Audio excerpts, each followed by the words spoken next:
So, hello everyone. Welcome to another podcast, Travel Living with Polo Lam. Tonight we have a very special guest, my friend Nina, who is an expert in travel living because she has lived in so many countries. She has traveled a lot, and so tonight she's going to share one of her experiences with us, which is when we met during Erasmus. So that was a pretty long time ago, I think. How many years ago was that? Maybe I six? think it was 4 years ago, 4 years ago. 2016, no? Yeah, 4 years ago. Well, So almost five now. yeah, that's quite a long time, exactly. So Erasmus. Yeah, for those who doesn't know what Erasmus is, it's basically a European exchange program. And that's where we met when we did our Erasmus in Madrid. And tonight we're going to talk about that. So then you guys can be inspired and want to do the same. Without further ado, let us talk about Nina. So Nina, tell us a little bit about yourself. Sure. No, thank you for having me on your podcast. You're welcome. Very first time I'm doing something like this. So no, but it's very exciting. I think it's cool, like you said, maybe other people want to do something similar. And it's always nice to inspire people to travel or just move abroad. It's always a great thing. So yeah, like you said, so of course we met like 4 years ago now in Madrid, Yeah. where I actually went there while I was studying during university. So I did Erasmus, which we're going to talk about Exactly. now. Tell us a little bit about yourself. Yeah, about myself. So, well, my name is Nina, obviously. I am, maybe to talk about my background, which also kind of plays into the fact why I've moved around a bit and why I really 100%. like traveling. So I'm half Portuguese, half South American, Ecuadorian. My mom is from Ecuador. My dad is Portuguese. But I was born in Israel. And we moved around a bit when I was younger. So first we were living in Israel, then we moved to Portugal. Then we moved to Germany, which is where I grew up for a long time. I did school, university, everything there. So yeah, it kind of, it influenced me a lot. And like, I always took something from each culture. And that's how I somehow ended up like moving around as well. And now So I'm that's actually where your living. interest came from, right? That's where your interest really came from. Because I actually never asked Yeah. you this, even when we were like living together, like in Madrid, Yeah. which was your interest. Like I didn't know, like, okay, so why did you actually go to Yeah. Madrid? Like, yeah. That's a good question. I mean, to be honest, I think for me it was just something very natural, because like I said, of course, I grew up in different countries, and even if I spent a long time in Germany. So Germany is the country where I spent most of the time. So I was there since I was like 6 years old until university. So for almost 20 years. But it just sparked my interest in general, because also at home, I had always the two cultures from my parents, like my dad, the Portuguese side, and also the Latino side more from my mom. So it was always very multicultural everywhere. And I always knew I didn't really want to stay in one place forever. Because also my parents, they always talked about it. They were like, yeah, we want to move back to South America, or maybe to Portugal. They were always very open about that we're like not going to stay in Germany forever. So for me, it was always like kind of natural that I knew I was going to move somewhere else abroad at some point. So yeah, so you already knew, like, even before university, like it has been part of you, right? Yeah, exactly. No, definitely. And then through university, that was actually one of the ways that I figured, oh, it's a great opportunity to go abroad, because how did you find out? How did you find out? So one of the things for me in my studies actually at my university, for each student, because I was studying international business management. So since it's like international, it was kind of included that each student had to go abroad. So it was kind of mandatory for everyone, which I actually liked about the program. That was also one of the reasons why I wanted to study But this. you had to go abroad, but did you have to go abroad to work compulsory, or you can choose studying abroad? We could do both. So actually that's what I did. So you could either do a study semester abroad, so just go to another university in another country, and yeah, spend some time there, go to the classes like everybody else. Or you could also go work abroad, so like do an internship abroad. So I did both because I did 1 year. The first half of the year, so one semester, I went to study. That was I went to Israel, to Tel Aviv. Oh yeah, that's true. That's true. That's true. Exactly. That's another story. That's another story. Yes. Yeah, but Yes. yeah, I forgot. I completely forgot. Yeah, that was before going to Madrid, where I met you. Mm-hmm. And then the second half of the year that I spent abroad was Madrid. So and there I was doing an internship. So actually it was like Erasmus, but it was an internship Erasmus. So yeah, I was gonna ask. How did you find? Okay, so obviously the universities had agreements. No, I assume that's how you went to Israel. But then, like to get the job. So this is the question most people will probably ask, because Erasmus is really famous for going abroad to study, but not a lot of people actually know that you can actually work and get the same benefit, if not more benefit, because we get paid more working, and the grant is more from Erasmus. So how did you find the job? Or Yeah, no, that's true actually, because I myself, I didn't even know that it was possible. I knew that Erasmus was a thing, but I was always thinking that it was only for studying. Exactly. So then, because I wanted to kind of do both experiences, like study abroad, but also do an internship abroad. So I was like looking into internships, and then actually through university, I think it always depends on which university you go to, of course. My university, because we had this like international aspect, they were quite helpful. So they always were giving us a lot of information. We had like different platforms for students where we could like research. And then they actually told us about this, that you can also do Erasmus, but like an internship. So you get, like you said, sometimes it's even better because you get the work experience, you get paid, even if it's not a lot, but like you get paid a bit, and you get the Erasmus grant on top, which helps you a lot. Cover a lot. Especially for Spain, because you know that the living costs are not that high there. So it's like a great country to go to for students. So yeah, it was more like through my university, they were quite helpful, that I found out. And we also had like, I think how I found the job, from what I remember, because I'm actually not sure anymore, but I remember that we had like an internal platform for the students where there were like companies that were offering internships. So I went there, and then also through friends, because I had friends that had done that before, and a lot of them told me, oh yeah, you know, in Spain there's this one company. So I went to I don't know if I ever told you this, I was working at Bosch, Robert Bosch, which is a German company, but they have their German branch, they have a Spanish branch, sorry. Yeah, branch, exactly. And I knew, because it's a German company, that they're always looking like for German speakers, even if it's in Spain. It was more like by coincidence, you know, through friends and like through recommendations, that I kind of found it, luckily. And when you applied, like what did they ask you? Like what things did they ask you for? So for the internship, you mean, right? Yeah. It was actually, from what I remember, to be honest, it was quite an easy process. I mean, I think it depends. You know, they always let's not let the boss hear that. Ex-bosses. But no, it's also because I think they know that you're still a student. You know, of course, it's normal that you don't have that much experience. So I think it's always important to keep that in mind, and to not be like super nervous, you know, because it's just important for them to know that you're interested and you want to be, let's say, you want to give your best in the job, whatever it is. So I had one interview with, I think it was one of the managers and somebody else on the team.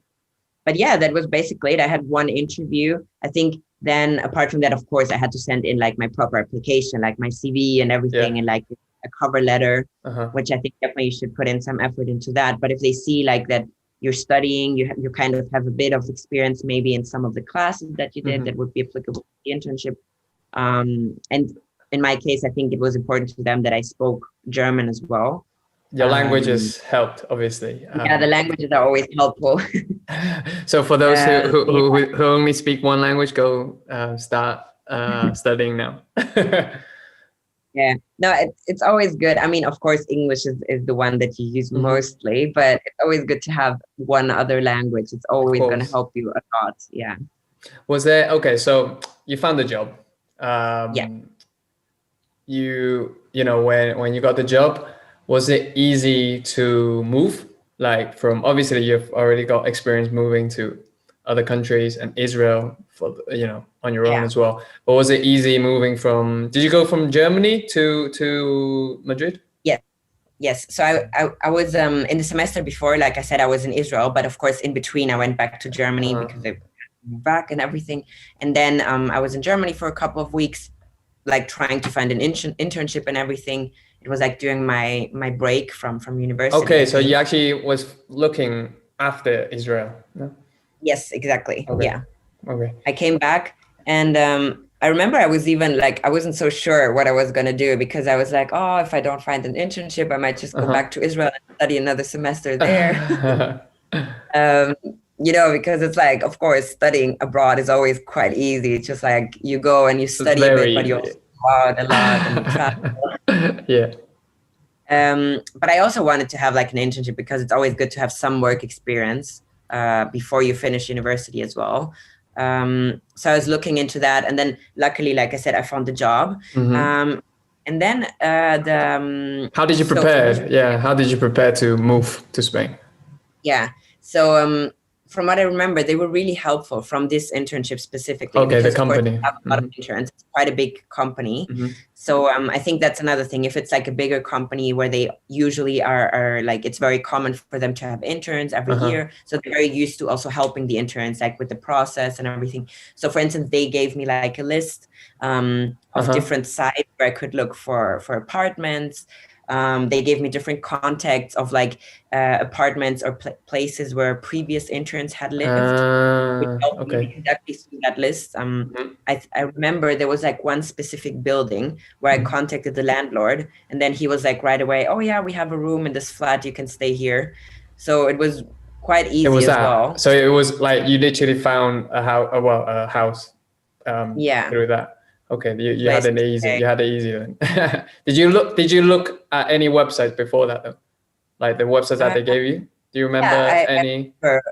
I remember I looked at some of I don't remember the names, but I know there's like some typical Spanish sites that you usually look for, like Idealista must be one. Must have been. Yeah, Idealista, and there was something else. But I looked a bit at those. But of course, it's also difficult in the beginning because you don't really know the area, or like if you never lived in. I think that's the most difficult. Yeah, you don't even know where to live. One of the things that's always good is just like kind of look into the area where your university or your workplace is going to be, and try to maybe be close by there. That's what I did. I was literally like in walking distance from my office, which was great. Oh yeah, I think I remember. Madrid, and Madrid is, even if it's a capital, it's not huge, so you still can get there easily. And there's lots of metros, lots of buses, and under 26, we get the 20 euro pass for the whole month. So that was pretty good. Is that still a thing? Do you know? Yeah, it's still a thing. I still have it. I'm on my last year now, so I'm really rushing to start to earn a good income, so that I don't have to rely on the 20 euro pass. Oh, I remember when I moved there, because of course, when you move there from a country like Germany, where everything is expensive, and I was like, oh my God, it's like 20 euros for a freaking Metro card. Exactly. The funny thing is they call it the Metro card, but then you can actually get on the bus and the trains to like the regions, the close by regions, like Segovia. Segovia you can't get to like straight there. You have to change, but then you can go to like different cities around as well, so for free, which is crazy. I think like I still think it's crazy. I mean, 26 years old, you know, do you consider yourself as, what do you call it, like really young and you need that help? I don't know, but in Spain apparently so, because in other countries that doesn't work for sure. Like in Germany, is it do you have passes like that for like, I don't know, students? Yeah, we have. I mean, when I was in university, I had that too. I had like So you get like a discounted monthly pass for public transport, which is, I mean, kind of like only for the area where you live, but still it's quite good. Like I could go basically everywhere, but it's definitely way more expensive than in Madrid. Right? Yeah, I think I was paying like, I don't know, maybe like 130 euros per semester, but per still, semester. like, Okay, yeah. Yeah. But still, it's How much was I always paying in England? I don't remember now. I can't. sure a lot. But it was just a bus. I think it was Yeah. like 200 something pounds, but for the whole year. But it was just for the bus and for like the bus that gets from, town to university, basically, which is pretty useless. The only place you can go to was uni, London, I mean, London, we don't even need to compare Oh yeah, it. It's no. That's for another episode. But yeah, okay. So you got the house. Okay, you arrived. How did you meet your first friends? Yeah. So that was also, I mean, I keep repeating myself that I was lucky, but honestly, I feel like this whole experience, it was so great. And I know for a lot of students, it's always like this, just because a struggle. Yeah. It could be a struggle. Sometimes even if you're a bit scared, I think once you do it, you see how easy or like how well it goes. So for me, how I found my first friends was actually like in my apartment. So my roommates, I had two girl roommates, both of them also doing like an exchange. So one of them, she was French and the other one Mexican. So again, super international, like, of course, they also just moved there. So they were like super nice and like open to be friends, to meet people. So those were my first friends, basically. Yeah. We became super close, which I was super happy about. Then through them, of course, like I met other people because they were also at university. So they had I met you through Leia, so yeah. Exactly. Met one of them. And then at my internship, of course, I met a lot of people because there were a lot of other interns. Okay, yeah, that's I mean, there were a lot of Spanish people because, of course, some of them were local. Not everybody moved from abroad. But yeah, some of them were super nice as well. I became good friends. So yeah, it was like, it went so quickly. I don't even You got lucky. You really got lucky because even I struggled and I consider myself as an extrovert. Like at the beginning, like first 3 months, I don't think I really met any new friends. I already had some friends there, which, I'm lucky for that. But like meeting new friends when I moved to the center, I don't think the first 3 months I met a lot of people. One of the things actually now that I remember, because at the beginning, of course, like my closest friends were still my two roommates. Yeah. The two girls. So I remember, I think how we met so many also other Erasmus or like exchange students was actually because we decided to go on a trip. So that's one thing that I definitely would recommend everyone to do. Like once it's doable again, of course, with traveling and everything. But there's a lot of like organized trips for students. What's the name? What's the name of the organization? Do you remember in Madrid? There's one, I think it's called City Life. Yeah, City Life is Madrid. Exactly. That was one of them. Then there was another one. Smart something? Oh no, it wasn't Smart something. Smart. Yeah, Smart something. Was it Smart Insider? Insider something? Smart Insiders. That was Smart Insiders. Yeah. So they were the two. That was a couple of years ago, so I'm not sure if like maybe they might have changed names or something. City Life has not changed because I still talk to them like sometimes. Okay. But yeah, no, that's actually great because since they know that there's always every year so many students coming, they're always open to helping all of the students that come and don't know anyone. So they organize events. They organize like, let's say, for instance, language exchanges. I think you went to some of those. That's how I met a guy who knew Leia, and then we met. So yeah. I remember I met this guy too, Ned. He's still here. Oh, really? I hope he's not. Yeah, he's still here. Yes. Okay. I don't know what he's doing though. No. Huh? Are you still in touch with him? You used to. Are you still in touch with him, with your friend? I mean, we're still friends on Facebook, but I don't know what he's doing at all. Like, so not really. Not really. Yeah. I think you're probably the only person that I'm really in touch with since Madrid, on top of my head. Yeah, because people just disappear. I mean, that's the sad thing as well. Like, you do find like some that you can keep a long-term relationship, but then because of the distance, I think afterwards, difficult You lose, sometimes. yeah, you do lose your contact, and then you find new friends as well, of course. So that's always difficult. But yeah, Yes, I remember what I mhm. was saying with my Mexican roommate. Yeah, So we went on one of those. It was like a day trip, you know. I it think was to just maybe one like day. Segovia or something, Ah, right. like Okay. by. So it Mhm. was just one day going and coming back. And in the bus, of course, it was full with just exchange Exchange students. students, yeah. Exactly. And that was literally like in my first 2 or 3 weeks in Madrid. And then we met so many people there, and we met like a huge group of like it was a lot of Latinos, like Peruvians, Oh Mexicans, yeah, I I don't know. remember. There's always a lot of Latin American students coming. And through them, they just added us to their WhatsApp group. They had like a huge Erasmus WhatsApp group, and suddenly Oh we yeah, I were invited. remember you wanted to put me in it as well. I was like, no. Just tell me when there's a party. You can tell me, but I don't want to be in the group. I I remember remember. I was always like dragging you to everything. You remember? You used to be like, why don't you come out? Let's go out. We're going out. And I'm like, nah. I was the I boring know. one. I I was was literally definitely the going boring out like one. every day. It was insane. That's crazy. Yeah, like let's talk about partying. Like do you remember the first party you went to? Or The house first, party or whatever? I think, yeah, I think it was also like the first With like them? time we went properly out Was it with was them? with some friends from my Mexican roommate. So she had of course met other exchange students at her Mhm. university. So we just went out with them, and I remember because we all didn't really know Madrid, so we just Yeah. went like to the center to Sol, and then we were like walking around, and there were like some promoters. There's Oh so many yeah. of them. There's always And they were like, promoters offering chupitos. exactly. And they just told us some club, and we're like, okay, let's go there. Which was the best club that you went to, if you remember? Which was the I best think one? Yeah, memorable. I didn't Most memorable. I didn't go that often there, but one that I really liked and that I Mhm. think is still great is Teatro Barceló. Have you Teatro been? Barcelona. Yeah. Yeah. I think Yeah, I the was first time I went with you. The first time I went with you. I only went yeah, once, I think, because it's quite yeah. Yeah, expensive. you only went that one time, no? Yeah, With because it was quite. me.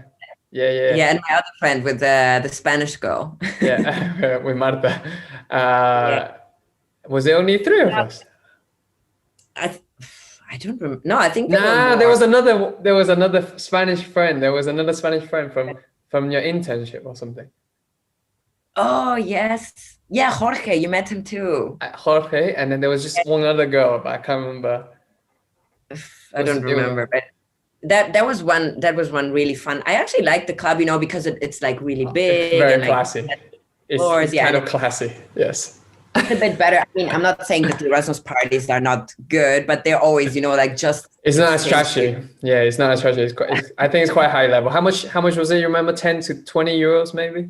It was a Entry? bit, yeah, it was like 20, 15 or 20 euros. It was a And bit then more I expensive. think that night we even faked ourselves to be on the list. Like we weren't actually on the Yeah, list. We asked the guys in front of us, "Are you on the list? What's the name of the list?" or something like that. So then we just got asked them, drinks. with whom are you? And they were like, yeah, with this guy. They said a name, and we just said, yeah, we're with We were him with too. this And then guy. Yeah. that That was was funny memories. That's actually really funny. I don't even But know how I remember that. there's so many, like literally for Erasmus students or like exchange students, anyone really, it's like Yeah. anyone can join, of course, but international students, they literally do parties every day. Like they do one Monday, Tuesday, Wednesday, like every It's day true. there's And guess something. what? Right now we're on COVID times and they Yeah. still do it. Like Like, yeah, we met so me and my girlfriend, we met yeah. one Italian girl here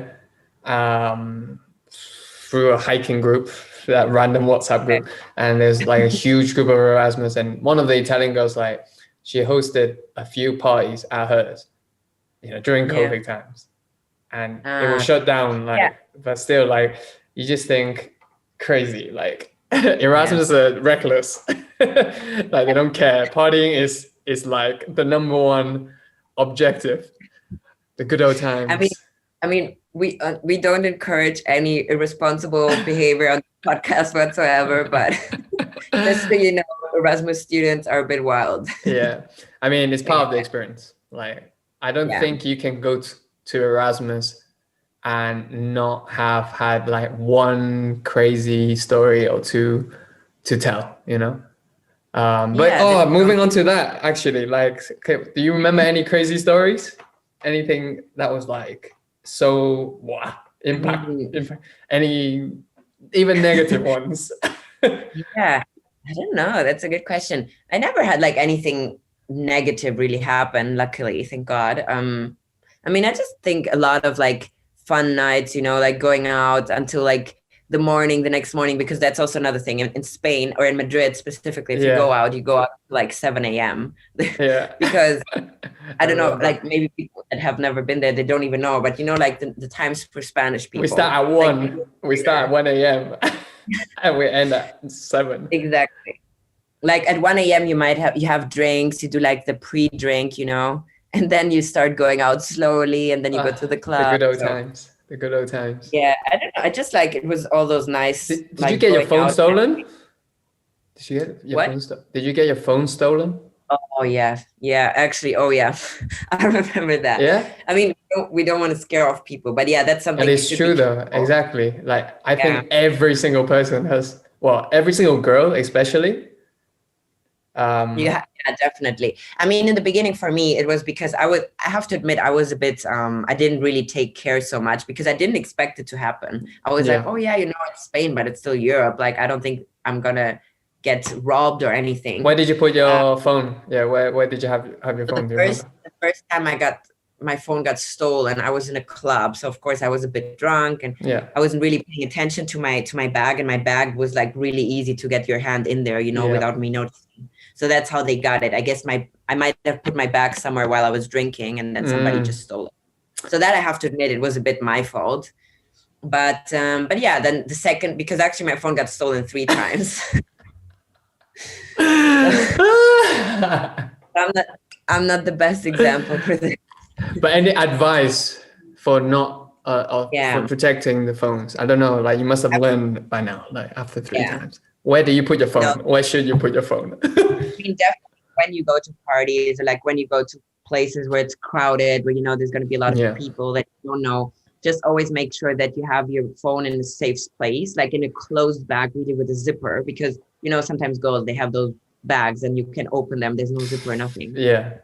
So and it's a girl issue, huh? It's a girl issue. Like guys rarely, like very rare.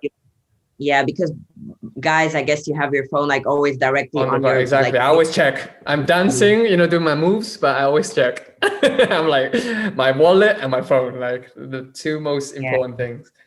That's crazy. So yeah, I would just say, just because for me, if I would have known this, I would have been more careful, and I think it wouldn't have happened. It was just because I didn't know. There's a lot of pickpockets in Madrid, so just if you're aware of that and you take care, then I think in Spain in general, I think it's a Spanish thing, because even living in the Canary Islands, like people steal. So I think it's a whole Spanish thing. Like if you're coming to Spain to do Erasmus and you're gonna go party, which you will, then just bring a shit phone with you, or look after it. That's for me. Advice. After my phone got stolen the second time, I just got like a super cheap Android for like 50 euros. I was like, whatever, if this gets stolen, I don't care. And they still stole it. And they still stole it.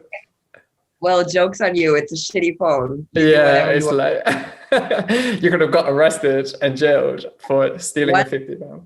One thing though that please everybody should do that is synchronize your phone, like put your photos in the cloud, whatever, just so you don't lose the pictures, because that's what happened to me the first time. Like I lost so many photos from my semester experiences abroad. Yeah, that's true. Those are important. Those are valuable. You can't get them back, so back them up. Use the cloud. That's free most of the time. I don't use it though, I'm not gonna lie. Like have it backed up, and if it's not, well, bad luck. Or like you can use Google Photos. It's quite easy. You just have to log into your Google account, and then it uploads the photos automatically. So at least you have them on there. Mm-hmm. But, that's true. That's true. How about let's talk about food. I think people who go to Spain are very interested in food, and especially cheap food. Do you remember any places that you went to that was good for the price? Or just very cheap?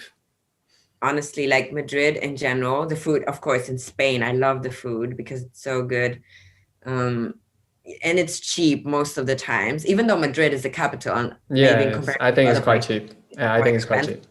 No, I think it's quite cheap. but it's still cheap in comparison to the rest of Europe. So there's a lot of like, tapas bars. Yeah. So I'm sure some people know of this concept, but sometimes you go to a bar and then you get drinks and then you actually get tapas for free, which is amazing Yes. to me. Do I you remember the remember place? Do you remember the name of the places? I don't know if you remember. one is like called Cien Montaditos, for Oh yeah, instance. Cien And Montaditos, definitely. they have like tapas for €1 each. It's Note that super cheap. down. Note that down. 100 montaditos. 100 montaditos. For those who doesn't understand. But then there's a lot of others. I don't even remember all the names. I think there was one, El Tigre. El Wasn't there one? Tigre, yes. Yeah, so you pay €5 for a big drink, Yeah. and they give you shitloads of food. And you get like so many tapas for free, and it's like good tapas, So, I mean, of course, the places, they're not like fancy or anything. It's like very rustical, like basic places, but the food is good, the drinks are good. What else do you want? Did you ever go to a top place, like a more high quality place? I think I have to admit, because also I was like on a student's budget, so I never really went to like fancy places. Me neither. I more went to like, the like student bars or tapas places like that. I went to a couple of restaurants. They're nice ones too. Like I think I went to some Mexican restaurants. There's one that's really good that everybody should go to. It's they have tacos. It's called tacos, but with K. K, right? You know that? Yeah. No, I think I went. It's in the center, right? Near Gran Via, I think. No, we didn't go together. We didn't go together, but I know. Yeah, it's like a small place, but they have tacos also. All the tacos I think are for €1 or €2, and they're so good. Like I had a lot of Mexican friends, and they all said that the tacos are really good. So that's a compliment from them. 100%. Yeah, and there's a lot of like nice rooftop bars and rooftop restaurants. Those are expensive though.